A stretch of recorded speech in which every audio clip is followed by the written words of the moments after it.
safety series. This summer we've had some great days for boating. Today we are going to be teaching you some of our favorite boating tips and tricks to help keep you safe for the rest of the summer. Let's get started.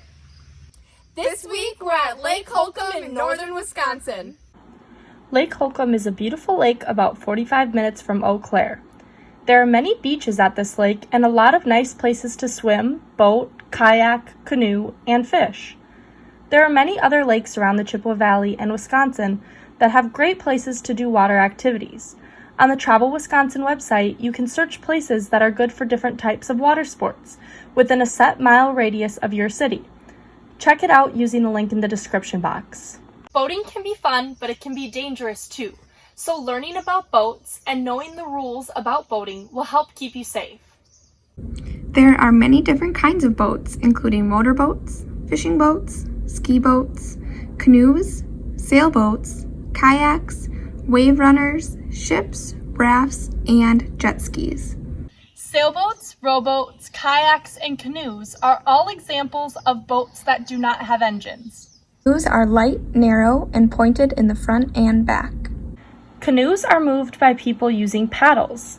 The paddlers face in the direction of travel and either sit or kneel. A boat that moves or is propelled by a person paddling or pedaling is sometimes called human-powered. A boat that is powered by an engine is called a motorboat. There are many different sizes of boats that can carry different amounts of people and different weights. Every boat has a label, known as a capacity plate, that states how many people the boat can hold and the maximum weight or load allowed on the boat.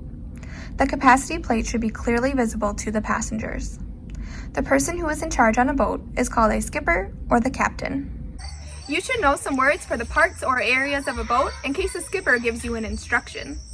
When you are facing forward on a boat, the following words describe the parts of the boat. Port means the left side of the boat, and starboard means the right side of the boat. Bow means the front part of the boat, and the stern means the back part of the boat.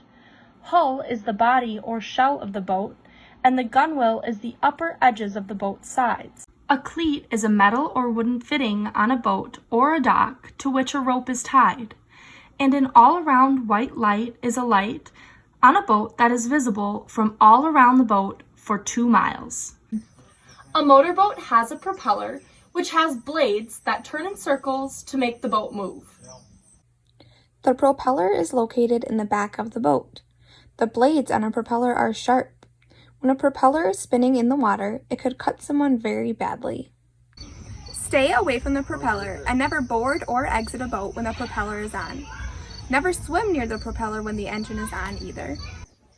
Federal and state laws require you to have certain equipment on board while you're boating. Check your state's laws to see what you should have for the type of boat that you operate. What kind of safety equipment do you think should be on a boat?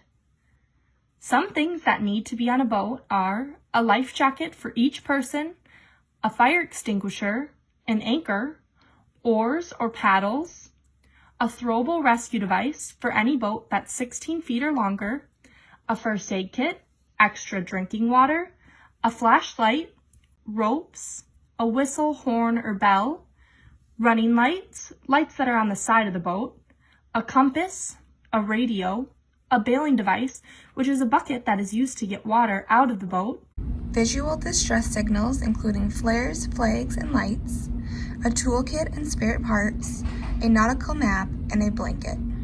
Whether a boat has an engine or not, it should always have some basic safety equipment. Here's some equipment that you should be sure to pack according to the American Canoe Association. Compass, map, whistle or sound signaling device, throw bags or other rescue gear, river knife, bailing device, an extra paddle, self-rescue devices, light for low light conditions or for signaling, first aid kit, drinking water and snacks, sunscreen, and a dry bag with extra clothing. To make sure that the boating trip is as safe as possible, the skipper should inspect the boat, motor, safety equipment, and personal flotation devices to be sure they are all in good condition. Check local weather reports and be aware of storm warnings. Develop a float plan and give it to a responsible person. The float plan should contain details of where the boat is going and how long it will be out. It is important because if the boat is delayed, becomes lost, or encounters problems, someone can come and help. Giving a float plan to a responsible person or friend is just as important when you're using a canoe or kayak as it is for when you're using a motorboat. Canoes and kayaks often travel on secluded or scenic areas of lakes or ponds where there may not be someone around to help.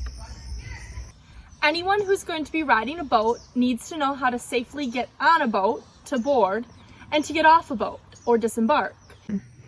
Only one person can board the boat at a time. Here's how you should safely board a boat. Grab the gunwale or the side when stepping in or out of a boat. Balance the weight on a boat. This means people should sit all around the boat, not all on one side. Move along the center line of the boat to avoid rocking it, and keep the weight on a boat low and toward the center. Do not overload the boat. The capacity label tells you about the maximum weight limit and the number of people allowed on the boat. Be sure to check the capacity label. The most important safety step you should take before or as soon as you get onto a boat is to put on a life jacket. Life jackets aren't just important on motorboats that are in deep water. They're also important on non-motorboats, such as canoes, that can tip over easily, or in water that has a swift current that could pull you under. Life jackets are important not only for floating, but also for extra protection if the water's cold. In most drownings where there's a canoe or a kayak, life jackets are usually found floating nearby, empty. Take the following steps to learn how to put on a life jacket and find one that properly fits.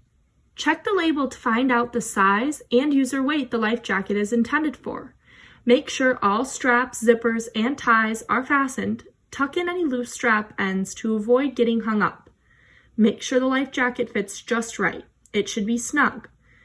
There should not be any access room above the arm openings. The life jacket should not ride up over your chin or face.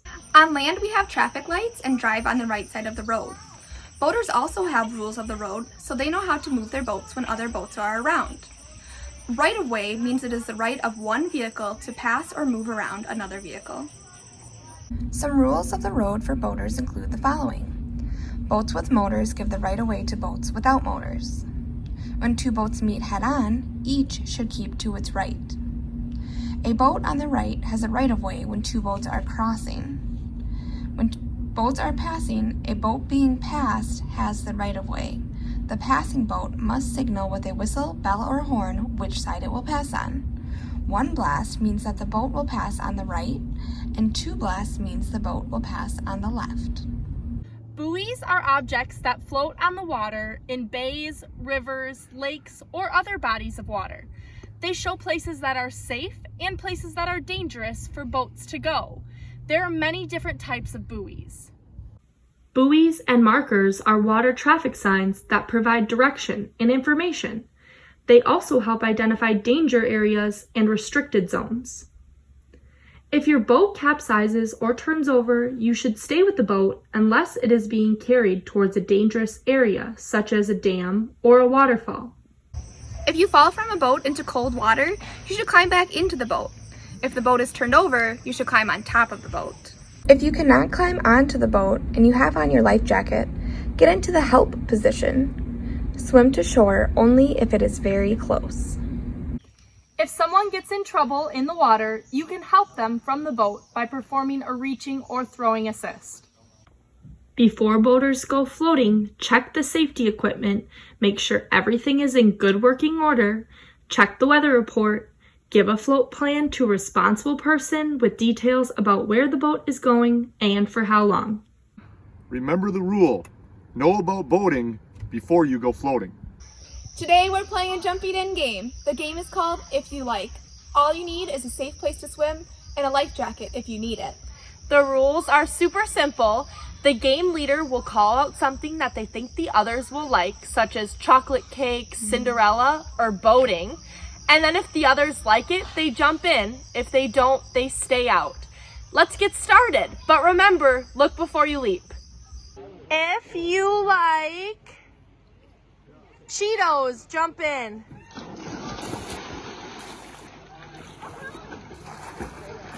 Everyone likes Everyone likes Cheetos. If you like corn dogs, jump in. No corn dogs? If you like pickles, jump in.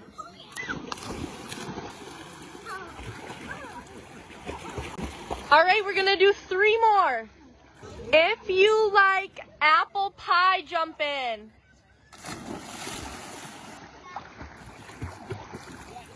If you like dogs, jump in.